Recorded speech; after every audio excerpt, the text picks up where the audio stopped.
Hi, and welcome. Today, I wanted to take a few minutes and talk to you a little bit about transition, which the first month that we have our membership group, that's going to be our focus. And transition is the process or period of time in moving from one place to another. And it's interesting to me that another word that is common to that is transformation. And when you're in transition or in the transformation process, there are many things that you can do to create a smoother transition. There are things that you can do to create like just this stagnant, stuck place to where it seems like you're just in transition for a long, long period of time. And today I wanted to talk a little bit about that and give you a couple of tips on how you can just make a smoother transition into wherever it is you're going or leaving. Oftentimes with transition, it is birthed out of an event that is traumatic to us. And trauma, when we think of trauma, we think of like a big catastrophic event, like a major accident or a death of a loved one. And while those things are traumatic, it can also be just something that happens to us over a long period of time. Trauma is really however your body responds to an event. So it could be a sentence, something that somebody said to you, and your body processed that as being traumatic. It could be just a period of negative words and shameful things that were said to you, being invisible or not heard or just shamed, abused, basically emotional, spiritually, and of course physical abuse creates physical trauma. So that's enough about trauma for today, and we'll talk more about that at a later time and also in the membership. So if you're not in there, get signed up, ask me how. I'll put a link to that. But today I wanted to just talk all about transition. And a lot of us are in transition right now in one way or another. And if you are in that place of leaving your church or wondering if you should go back, the church doors are opening up again. And we've had a lot of time to think on things. And I know there are several of you who are like, do I even have to go back ever? Because so many things have changed for us personally in that time. Others are wanting to go back. There is still a transition taking place, whether you're going back to church or whether you're leaving church. It's a period of adjustment, and it's going to be a little bit different even if you are going to go back. So let's talk about things that can hold you back when you're moving through a transition. So you had an event that happened that caused you to move, to go from one place, one process to another. And since we're all about healing from church trauma, let's use that as an example. Something happened in the church, you came to the decision that it's time for you to leave, right?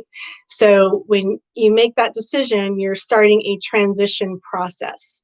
You're moving from one place to another, which is away from church and all that that includes, to another place, which is into a new part of life for you. Okay. A lot of times in transition, we're wanting to hold on to something that was good, something that was great. And we see that a lot of times in coaching, grief coaching with people who have lost a loved one. They're wanting to hold on to the loved one that they lost. And that's normal. There's, great memories, there's love there. and holding on to that and trying to get that back and fill that place with other things, right? And so they just kind of hang on, and so the grief just festers in different ways, right? So putting that into context of leaving the church, there were great things about your church, at least for a time, right? Otherwise, you would have left in the beginning. So whether it's friendships or I don't know, maybe it's they make really good coffee, maybe it's just a group of people that you really like. It could even be a pastor that you really like or something. There was some aspect there. It was your Sunday, it was, weeknights. There were some good things. It even if it was just like it killed time for you, right? It was a learning place, something. You enjoyed worship. There was some part of it that was good. And so when we leave, it's just human nature. We want to bring that good part with us, or we want to try and recreate that good thing. And so that can become just like a subconscious thing that we're wanting to do. We want to take the good along with us into our new life, into that new place that we may not even know we're going to, right? And it could, maybe it's on a physical place, but it is going to be new, especially if you were really involved in your church and you were going more than just Sunday morning. Maybe it was like Wednesday night, you had home groups, you were in ministry. So there could be several hours and activities that in this place of moving out, you're looking to start something new. And a lot of times in the transition, we're leaving, and there's that period of time where we have a choice. We can just jump into something to fill that void, whether it's our highest choice or it's just, okay, that's an option. That's my only option. I'm just going to do it. And that isn't always great because we want to be, we want to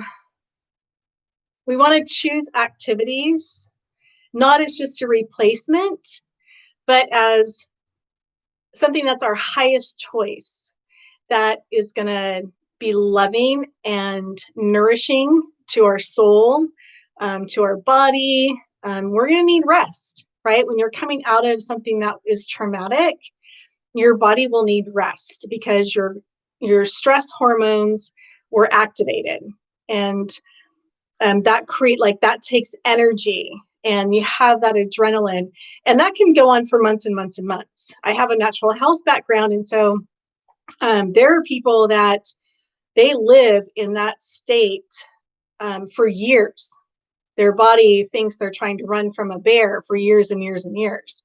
And so then, there comes a point in time where your adrenals, they just can't function right. And so you reach that point of exhaustion, living on caffeine, like nothing seems to work. So that's just a little side note. But when you're coming out of a traumatic situation or a big change, which leaving your church, that's a huge change, especially if you've been there for years or your friends go there. That's a big transition out. And so there are choices that we can make. And there is that period of time where when we leave, if we're sitting back and we're listening to our heart and we're taking inventory, we're listening to our body, we're listening to our spirit, and we're determining what is our highest choice, what is best for me right now in this period of time.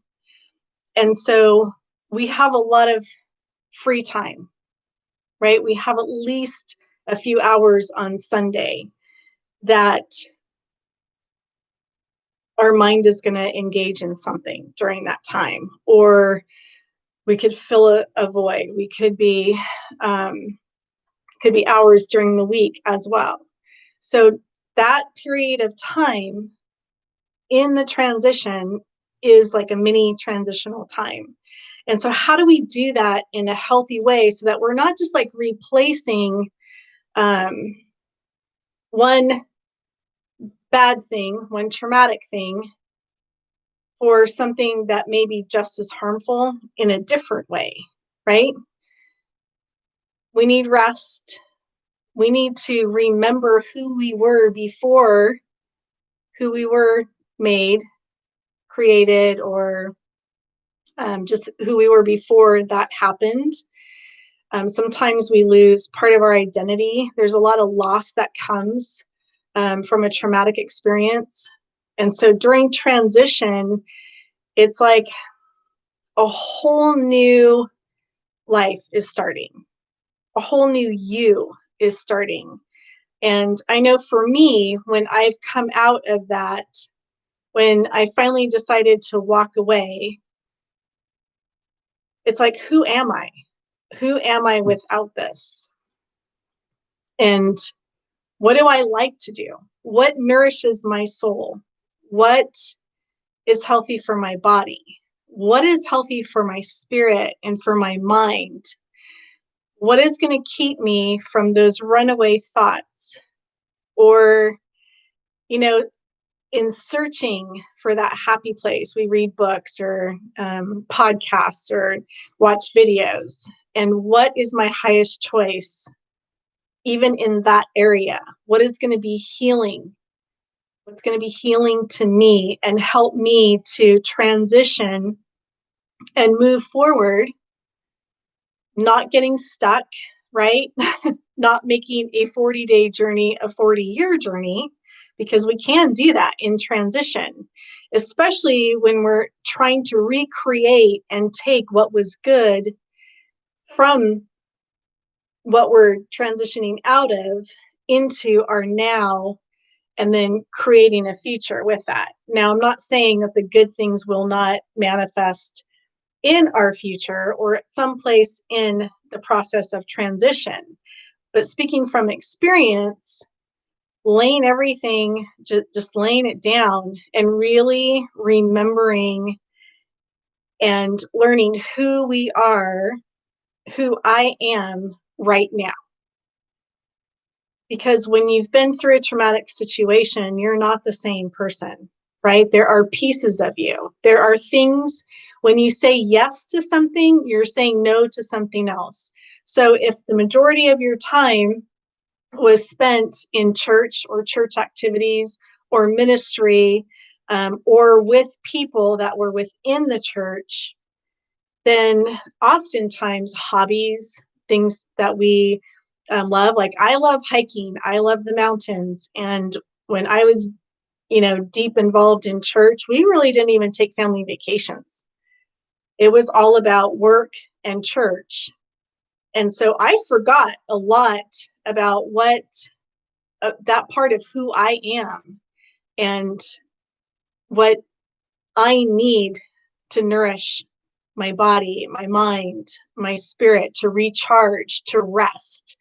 And I had to take that time and learn all about me. And there were things that I had enjoyed before that I no longer enjoyed, but then there were new things that I learned that I absolutely loved. And they were super nourishing and super healthy for me. And they were ways for me to sort of meditate. There were ways for me to listen to my heart, because in church, we're taught that our heart is wicked and don't trust your heart, don't trust your emotions, when really, like, our hearts are good. If you really read the Bible and you really know the heart of God, our hearts are amazing. They're wonderful, right? They beat life. And they're also, if you know about energy or anything like that, like, your heart has a super high frequency in your body, and that's just science. And so our hearts, like, just learning how to really listen to our hearts and gut and trust that we are capable, taking the time in transition to do that rather than just jumping into the next thing or jumping into just whatever is available to us, that will actually help the process. It'll help us heal a lot faster, and it'll help us be able to make healthy decisions. And it's very restorative to us. So just really getting quiet and learning to be okay in the alone time and in the quiet and just meditating. And I'm actually going to do I'll do a few videos on um, and some teachings on how I like to meditate. I just, my thoughts can get away from me. I'm not somebody that can just sit in a room and meditate like most real meditators. My mind will I'll be grocery shopping, I'll be, doing 800 things in my mind. And next thing I know, I'm tense. And that's not good either. So we'll save that one for another time. Let's talk. That was like one big tip about moving through the transition process in a healthy way. Learning to be okay with being by yourself and really learning to listen to your heart and learn what is good for your mind, for your body, and for your spirit in that time. That is like a huge key to creating a smooth and healthy transition period. Another thing that you can do is get with a coach, get with somebody that you trust. I know coming out of the church, a lot of people, they feel so alone, and your whole life is the church people and the church. And, there's all of this like, oh, we love you, your family, we'll always be together. And then when you leave, nobody calls you unless it's a recruiting effort to try and get you out of your backslidden state, your sinful state, whatever, and get you to come back to your right mind, your right place, whatever nonsense. And so you can feel lonely. Being alone and lonely are two completely different things.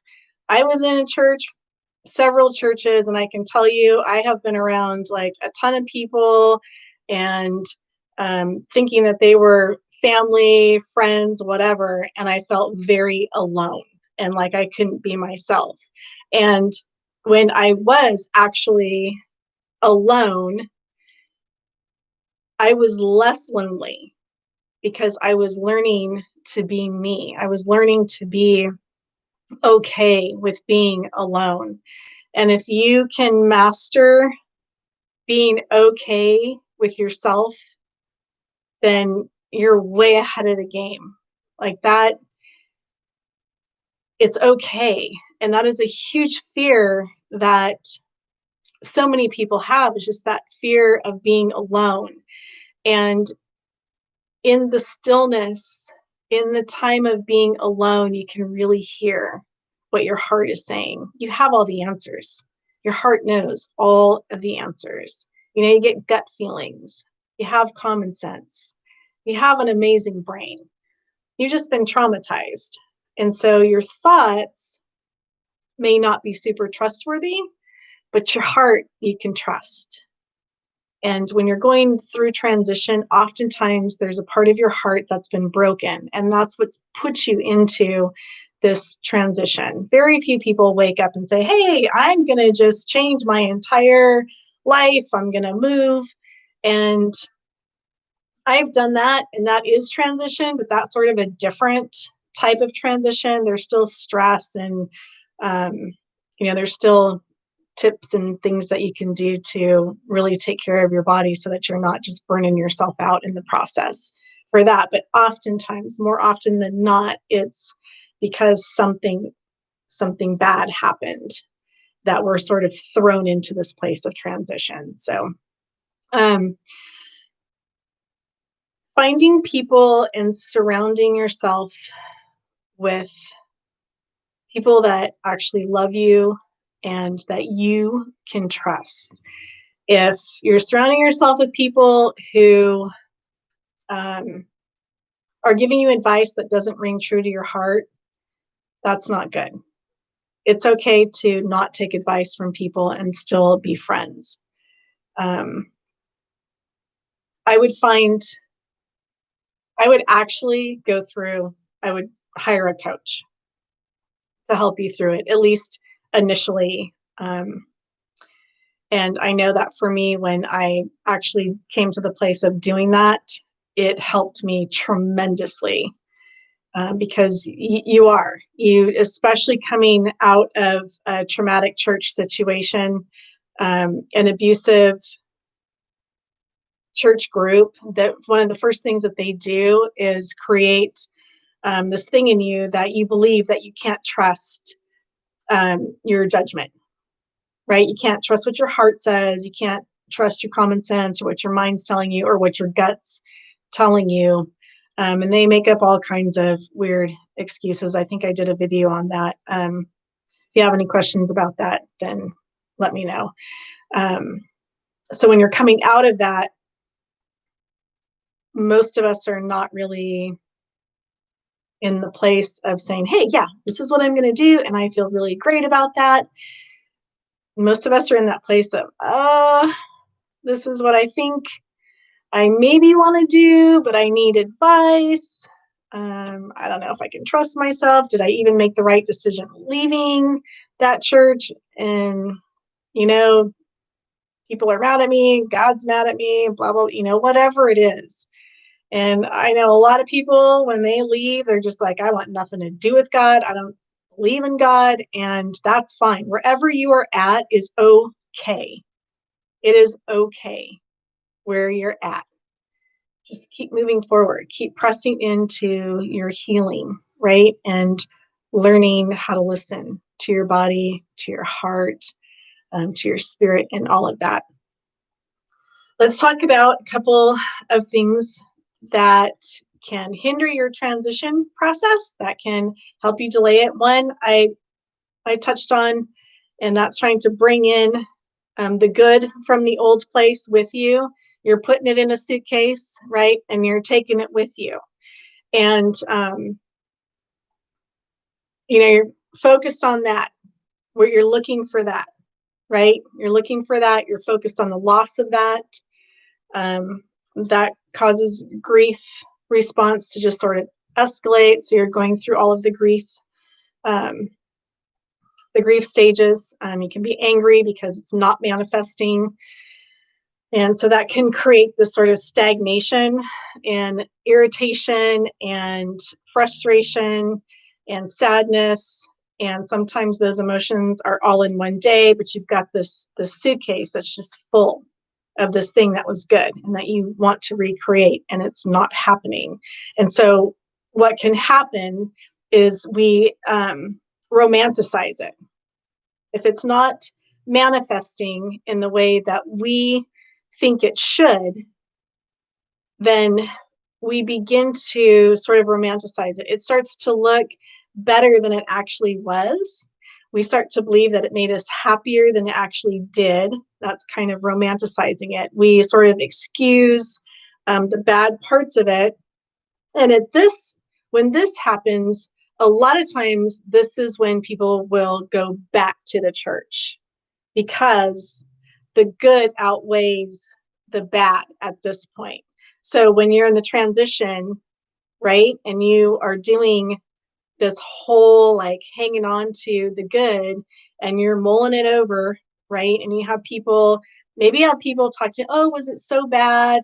But everything else was so good. And so then your thoughts are getting away from you. You're feeling lonely. You're afraid you're going to be alone. You're not trusting your decisions. And so then, all of the things that um, weren't so great about this. And the good suddenly becomes great. This was amazing. And oh, the bad wasn't so bad. And you are stagnant. You're staying in this place. You're actually not in transition at this point because you're not moving forward. The past is calling you back. And you're in this sort of battle, right? In your heart of hearts, that you need to move forward and that you need to let this thing go, and going back is not going to be healthy. So there's this sort of division thing that's going on within you, right? You have this sort of clash going on. You know, you need to move forward, but that looks really good now because we've romanticized it and we've sort of talked ourselves out of it, right? And it's familiar. And familiar seems safer, even though maybe it wasn't, it wasn't. You're leaving for a reason, whether it was super abusive or maybe in the early stages where you just decided, hey, this is not okay, I'm out of here. Or people are in different places. So then you can tend to go back. Let's try it again. And then it sort of starts all over. It escalates, and then you're back in this position. Okay, so trying to bring something good or what seems great with us, sometimes, a part of that will end up manifesting later. I'm not saying that you have to leave the good, great, everything, your entire, all of it behind. What I am saying is don't focus on that, because that's when romanticizing, and then it can just become like the sole focus of our whole, like that's what we want. That's all we want. And if we can't have that in this, then, oh, that's not good, because that's not the good that was there before. Does that make sense? And then that just keeps us stagnant. It can also create what we call sort of like a victim mentality. Something bad happened to you, and something horrible happened to you. You were victimized. That doesn't mean that you remain a victim for the rest of your life. With that comes shame. There's so many things that remaining in that place of not being able to move forward. And so then it's, the mindset is bad things always happen to me. And so then, bad things start happening. You're opening the door, not moving forward, because it's just the sole focus on what happened, right? In coaching, we acknowledge what happened was super crappy. It was horrible. It was awful. And when the story's out, then we say, okay, let's move forward together, because we don't want to stay in that place. We want to live this amazing, healthy, happy life. We don't want to ever go back there. And so let's move forward. So what can happen with this, like trying, this whole focus on that good thing, we become stagnant. And what happens when you're there is you're there over a period of time. Nothing is opening up. You're not moving forward, right? And so you become frustrated, you become irritated. When is this going to happen? And your focus is just on what is not happening for you. That is one of the biggest things that can keep us from moving forward and having the smooth transition. Sometimes we get stuck, and all we can do is take baby steps or crawl a little bit. That's okay. Sometimes we just need to take a break. We don't want to go back. We don't want to stay the same. So when we're transitioning, if you're going to move, let's say you're moving from one state to another. This is just an example. You know that you are leaving everything about that place, the scenery behind, right? And you're going to a new place. And there's going to be new scenery. And it's going to be better. It's going to be sort of the new and improved from where you were to the new place. Okay, so we can apply that to transitioning out of a traumatic situation. Yes, there were great things. There were amazing things. But you know what? I want to just lay that down, and I want to grieve it. I want to grieve that loss. And I want the new and improved version, my highest choice, the version that was really meant for me. That's going to be safe. That's going to be loving. That's going to be nurturing, that I'm going to thrive in. Having that sort of a mindset is going to help you to move forward. Just laying the good, the bad, and the ugly down and just moving forward. And there's a lot of fear that can come in transition, a lot of stress that can come in transition. And so meditation is great. Finding things that are nourishing to you, hobbies, getting out in nature is good. Clearing your mind. When your mind starts to race or you're focused on negative things or negative self-talk, changing scenery, eating healthy. I know when we're in this, you want comfort food. Have a little bit of comfort food, but also eat healthy, because your body needs nourishment. It needs nutrition. It doesn't need more inflammation, because going through transition, traumatic response creates inflammation, right? We want to heal. We want to heal. We don't want to repeat our patterns. Getting enough sleep, getting enough rest. When I came out of being busy at the church all the time, and I was working a lot of hours, and my kids were little, and in a very unhealthy, unhappy marital situation, I was just exhausted. And burning the candle at both ends, it goes nowhere.